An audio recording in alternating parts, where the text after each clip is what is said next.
Hello everyone, welcome my channel. मेरा नाम है विक्रम गुप्ता।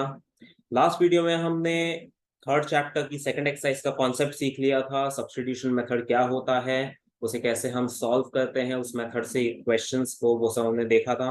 हमने एक एग्जांपल नंबर 4 कर लिया था। आज के इस वीडियो में हम सेकंड एक्सरसाइज से पहले के बाकी के एग्जाम्पल्स फिनिश करने वाले हैं। लास्ट वीडियो आपने नहीं देखा है तो उसका लिंक आपको नीचे डिस्क्रिप्शन में मिल जाएगा, वहां से आप वो वीडियो देख सकते हैं।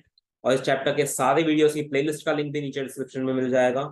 अगर आपने चैनल को सब्सक्राइब नहीं किया तो प्लीज सब्सक्राइब कर लें। तो चलिए स्टार्ट करते हैं आज का वीडियो।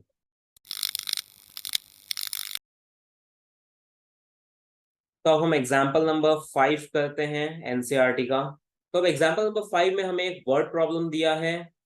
हमें पहले उस वर्ड प्रॉब्लम से इक्वेशन फॉर्म करनी है और फिर उसे सॉल्व करना है। तो वर्ड प्रॉब्लम हमने लास्ट एक्सरसाइज में भी सीखा था कि किस तरह से उससे इक्वेशन बनाई जाती है। बस वही अप्रोच हम इस क्वेश्चन में भी लेंगे। तो इस क्वेश्चन में दो लोगों की बात हो रही है। हमें ऐसा बोला है आफ्ताब टेल्स हिज डॉटर। तो यहाँ पर दो लोग हैं, आफ्ताब एंड हिज डॉटर।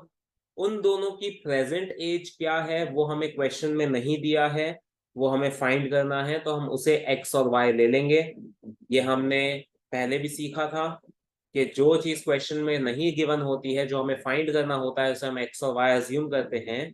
तो यहाँ पर सबसे पहले मैं अज्यूम कर रहा हूँ let the present age of Aftab be x years and the present age of his daughter be y years. Aftab की प्रेजेंट एज हमने एक्स ईयर्स ले ली, मतलब फादर की एज एक्स ईयर्स और डॉटर की एज वाई ईयर्स। अब हमें क्वेश्चन में सबसे पहले ऐसा दिया है कि फादर डॉटर को ऐसा कह रहा है कि 7 years ago। 7 years ago इन तीन वर्ड्स का मतलब ये होता है कि आज जितनी एज है उससे 7 साल पहले की बात हो रही है। तो प्रेजेंट एज से 7 साल पहले उन दोनों की एज होगी। फादर की एज x-7 years होगी और डॉटर की y-7। अगर आज फादर की एज x ईयर्स है तो 7 साल पहले x-7 होगी, और डॉटर की एज आज y ईयर्स है तो 7 साल पहले y-7 होगी। तो 7 years ago I was 7 times as old as you were। Father daughter को ऐसा कह रहा है 7 साल पहले मेरी एज तुम्हारी एज से 7 टाइम्स थी।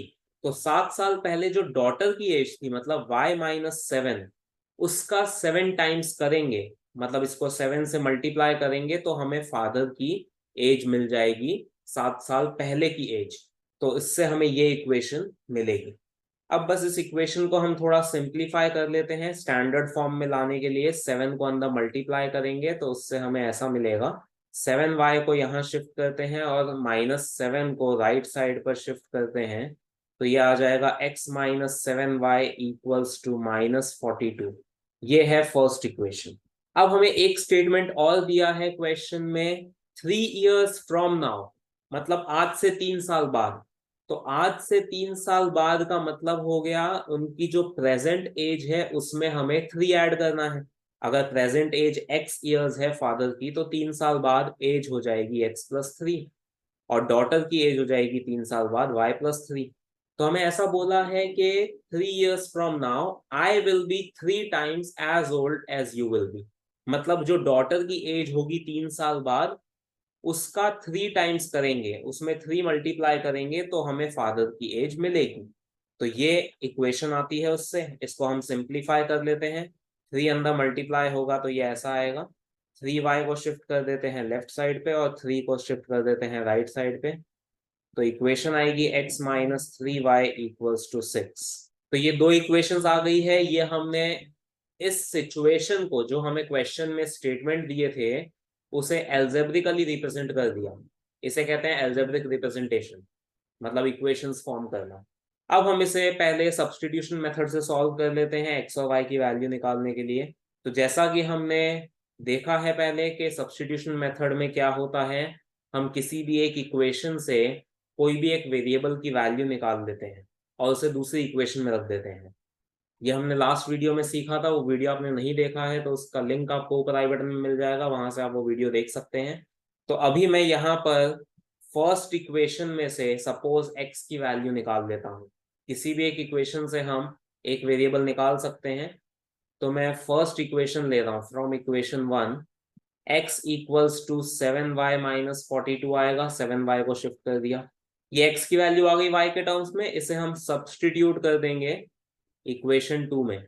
फर्स्ट इक्वेशन में से हमने वैल्यू निकाली है तो उसे हम सेकंड इक्वेशन में रखते हैं। तो सेकंड इक्वेशन में x की जगह 7y माइनस 42 आ जाएगा, माइनस 3y इक्वल्स टू 6। तो ये हो जाएगा 7y माइनस 3y बनेगा 4y, 42 को राइट साइड पे शिफ्ट करेंगे तो 42 प्लस 6 बन जाएगा 48। तो y की वैल्यू आ जाएगी 48/4 विच इज 12। तो y की वैल्यू तो 12 आ गई। अब इस वैल्यू को हम किसी भी एक इक्वेशन में रख सकते हैं। अगर न्यूमेरिकल वैल्यू आ जाती है किसी भी एक वेरिएबल की तो उसे कोई भी एक इक्वेशन में सब्सटीट्यूट किया जा सकता है। तो अब हम इसे सब्सटीट्यूट कर देते हैं, सपोज इक्वेशन 2 में रख देते हैं।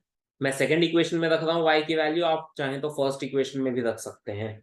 तो y की जगह हम रख देंगे 12, तो उससे हमें x की वैल्यू मिलेगी x माइनस 36 इक्वल टू 6, तो x की वैल्यू आ जाएगी 42। तो इसका मतलब होता है कि x की वैल्यू 42 है, मतलब फादर की प्रेजेंट एज 42 ईयर्स है, और y 12 है, मतलब डॉटर की प्रेजेंट एज 12 ईयर्स है। तो ये हम लिख देंगे final answer. Therefore, present age of Aftab is 42 years and present age of his daughter is 12 years. तो ये है हमारा फाइनल आंसर। अब इसी क्वेश्चन में हमें ग्राफिकली भी रिप्रेजेंट करने के लिए कहा है इस इक्वेशन को, मतलब हमें इन दोनों इक्वेशंस का ग्राफ भी बनाना है, तो वो हम ऑलरेडी पहले सीख चुके हैं, तो वो आप कर सकते हैं। सॉल्यूशंस निकालने हैं दोनों इक्वेशंस के और ग्राफ पे प्लॉट करना है। तो अब हम नेक्स्ट एग्जाम्पल पे जाते हैं, एग्जाम्पल नंबर 6। सिक्स एग्जाम्पल में हमें पेंसिल और इरेजर का कॉस्ट फाइंड करने के लिए कहा है। तो उसे हम एक्स और वाई ले लेंगे पहले। तो हम लिख लेते हैं let the cost of each pencil be rupees x and the cost of each eraser be rupees y. अब हमें क्वेश्चन में जो स्टेटमेंट दिए हैं हम उसका यूज करके इक्वेशंस फॉर्म करेंगे।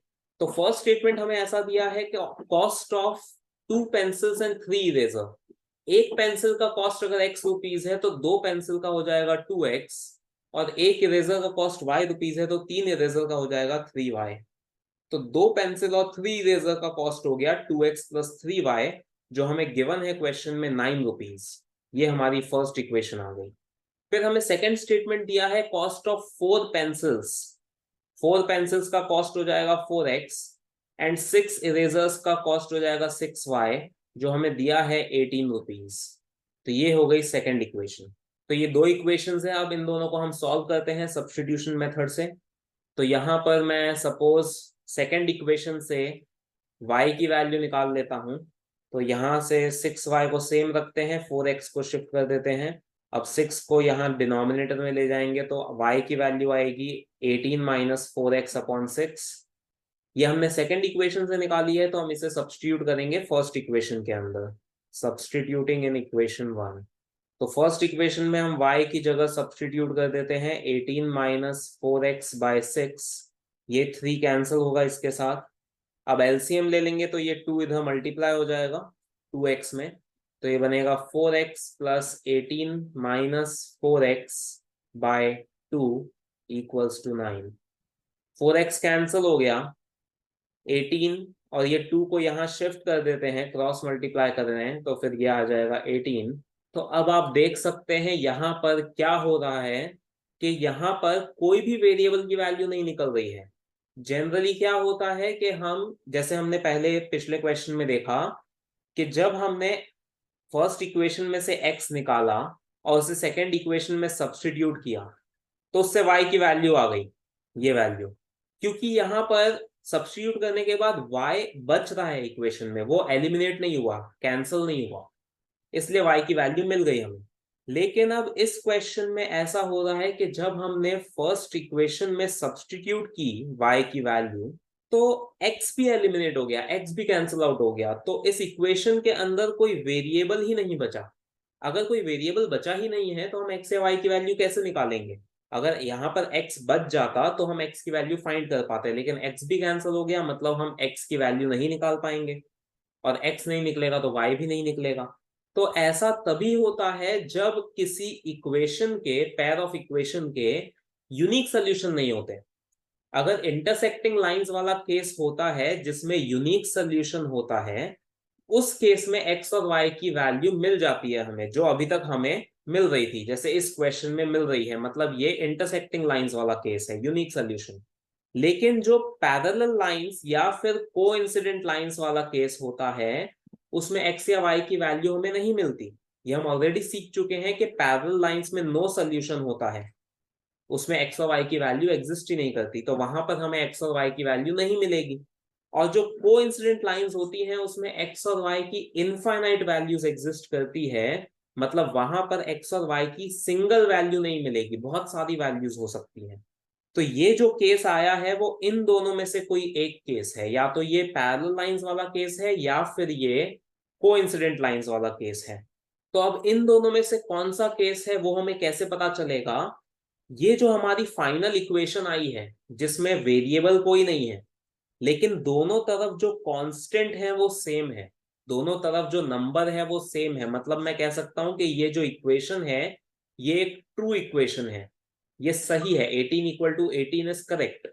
तो जब भी हमारी जो फाइनल इक्वेशन आती है उसमें कोई वेरिएबल नहीं होता, लेकिन इक्वेशन ट्रू है, तो इसका मतलब ये कोइंसिडेंट लाइंस वाला केस है, इनफाइनाइट सोल्यूशन वाला केस है। मतलब ये जो इक्वेशंस हैं इनके इनफाइनाइट सॉल्यूशंस एग्जिस्ट करेंगे, इन दोनों का जब ग्राफ बनेगा तो वो कोइंसिडेंट लाइंस बनेंगी। और अगर ये इक्वेशन सपोज ट्रू नहीं आती, सपोज ये इक्वेशन ऐसी आती 10 इक्वल्स टू 18, अगर किसी क्वेश्चन में ऐसा हो रहा है कि वेरिएबल्स कैंसिल हो गए और जो इक्वेशन आ रही है वो फॉल्स इक्वेशन आ रही है, दिस इज फॉल्स, 10 और 18 इक्वल नहीं होते हैं, तो ये फॉल्स है, तो ऐसी कोई इक्वेशन आती है तो इसका मतलब है वो पैरेलल लाइंस वाला केस होगा। उस केस में एक्स और वाई की कोई वैल्यू एग्जिस्ट नहीं करेगी, तो हम लिखेंगे नो सोल्यूशन एग्जिस्ट। तो ये दो पॉइंट्स आपको याद रखने हैं, बहुत इंपॉर्टेंट पॉइंट्स हैं, कि जब एक्स और वाई एलिमिनेट नहीं होते हैं, मतलब कैंसिल नहीं होते हैं, तो हमें यूनिक सोल्यूशन मिलता है, जैसा इस क्वेश्चन में हो रहा था, वो इंटरसेक्टिंग लाइंस वाला केस होता है। लेकिन अगर एक्स और वाई दोनों ही एलिमिनेट हो गए और कोई वेरिएबल बचा ही नहीं, सिर्फ कांस्टेंट बचा पूरी इक्वेशन में, और वो इक्वेशन ट्रू आ रही है, तो वो कोइंसिडेंट लाइंस वाला केस है, और फॉल्स आ रही है तो वो पैरेलल लाइंस वाला केस है। तो अब हम यहां पर ऐसा लिखेंगे, since this equation is true, therefore there are infinitely many solutions. मतलब एक्स और वाई की वैल्यू हम कोई यूनिक वैल्यू नहीं निकाल सकते, यहाँ पर पेंसिल और इरेजर का यूनिक कॉस्ट एग्जिस्ट नहीं करता है, बहुत सारी वैल्यूज पॉसिबल है, मतलब एक्स और वाई के कॉस्ट, मतलब पेंसिल और इरेजर का कॉस्ट बहुत सारी वैल्यूज हो सकती हैं। तो बस हम इसे यहीं पे छोड़ देंगे, हम एक्स और वाई नहीं निकाल पाएंगे इसमें, यही हमारा फाइनल आंसर है। तो अब हम एग्जाम्पल नंबर 7 कर लेते हैं, लास्ट एग्जाम्पल है इस एक्सरसाइज से पहले का। सेवेंथ एग्जाम्पल में हमें ऐसा कहा है कि दो रेल्स हैं, मतलब दो ट्रेन्स हैं जो इन दोनों इक्वेशन से रिप्रेजेंट हो रही हैं। ठीक है, दो रेल्स हैं जो इन दो इक्वेशन से रिप्रेजेंट हो रही हैं। हमें पूछा है क्या ये दोनों रेल्स कभी एक दूसरे को क्रॉस करेंगी या नहीं। तो अगर सपोज ये दो रेल्स हैं इस तरह से, ये दोनों एक दूसरे को क्रॉस तभी करेंगी जब ये दोनों इक्वेशंस की जो लाइंस बनेंगी वो इंटरसेक्टिंग लाइंस होंगी, इन दोनों से जो लाइंस बनेगी वो इंटरसेक्टिंग होगी, तो इंटरसेक्ट करने का मतलब है वो एक दूसरे को क्रॉस कर रहे हैं। और अगर ये दोनों पैरेलल लाइंस बनती हैं तो इसका मतलब वो क्रॉस नहीं कर रहे हैं। तो बस हमें यही बताना है इन दोनों इक्वेशन को सॉल्व करके कि ये दोनों लाइंस इंटरसेक्टिंग होगी या पैरेलल होगी। इंटरसेक्टिंग होगी तो वो दोनों रेल्स एक दूसरे को क्रॉस करेगी, और पैरेलल होगी तो क्रॉस नहीं करेगी। तो यहाँ पर भी हम ग्राफ से नहीं बताएंगे, हम सब्स्टिट्यूशन मेथड का यूज करके ही बताएंगे, जो अभी हमने कॉन्सेप्ट सीखा है एग्जाम्पल नंबर 6 में, बस वही कॉन्सेप्ट यहाँ पे भी यूज होगा। तो सबसे पहले हम किसी भी एक इक्वेशन से कोई भी एक वेरिएबल निकाल लेते हैं। मैं यहाँ पर फर्स्ट इक्वेशन से x निकाल रहा हूँ इन टर्म्स ऑफ y, तो वो आ जाएगा, इन दोनों को शिफ्ट करेंगे तो आएगा x इक्वल्स टू 4 - 2y। ये x आ गया y के टर्म्स में, इसे हम सब्सटीट्यूट कर देते हैं सेकेंड इक्वेशन में। तो सेकेंड इक्वेशन में x की जगह हम रखेंगे 4 - 2y। अब इसको सिंप्लीफाई कर लेते हैं तो y की वैल्यू निकालने की कोशिश करते हैं, 2 अंदर मल्टीप्लाई होगा तो 8 minus 4y plus 4y minus 12। तो ये 4y आप देख सकते हैं कैंसिल हो रहा है, minus 4y plus 4y cancel हो जाएगा। तो ये 8 और 12 को अगर वहां शिफ्ट कर देते हैं तो 8 इक्वल्स टू 12 आ गया। अब यहां पर भी वही कॉन्सेप्ट यूज हो रहा है कि इसमें भी कोई वेरिएबल नहीं बचा, सारे वेरिएबल्स कैंसिल हो गए। एक्स तो पहले ही हट गया था जब हमने सब्स्टिट्यूट किया था, और वाई भी बाद में कैंसिल हो गया, तो वो भी एलिमिनेट हो गया। तो इसलिए यहाँ पर कोई वेरिएबल नहीं बचा, इसका मतलब इसमें यूनिक सोल्यूशन तो होगा नहीं। यूनिक सोल्यूशन के केस में वेरिएबल बचना चाहिए। सिर्फ कांस्टेंट बचे हैं, मतलब इसमें या तो नो सोल्यूशन है या फिर इनफाइनाइट सोल्यूशन है। ये इक्वेशन जो आ रही है वो फॉल्स आ रही है, 8 और 12 इक्वल नहीं होते हैं, तो ये इक्वेशन गलत है, ये फॉल्स है। इसका मतलब है कि ये नो सोल्यूशन वाला केस है, पैरेलल लाइंस वाला केस है। तो इसमें हम ऐसा लिखेंगे, since this equation is false therefore no solution exists, therefore given lines are parallel। no solution का मतलब होता है parallel lines, और पैरेलल लाइंस का मतलब है कि ये दोनों लाइंस इंटरसेक्ट नहीं होंगी। तो ये दोनों जो रेल्स हैं, जो दो रेल्स इन दोनों इक्वेशन से रिप्रेजेंट हो रही हैं, वो दो रेल्स कभी क्रॉस नहीं करेंगी क्योंकि वो इंटरसेक्ट नहीं हो रही है lines. therefore the two rails will never cross each other। तो इस तरह से हमें ये क्वेश्चन सॉल्व करना है। तो आज के वीडियो में बस इतना ही। आज हमने इस एक्सरसाइज से पहले के सारे एग्जांपल्स फिनिश कर लिए हैं। अब आप सेकंड एक्सरसाइज सॉल्व करके देख सकते हैं, उसमें कोई भी डाउट आता है तो मुझे नीचे कमेंट सेक्शन में बताएं। नेक्स्ट वीडियो में हम सेकंड एक्सरसाइज के बाद के कॉन्सेप्ट पे जाएंगे। अगर ये वीडियो आपको पसंद आया तो इसे लाइक और शेयर करें और चैनल को सब्सक्राइब करें। Thank you.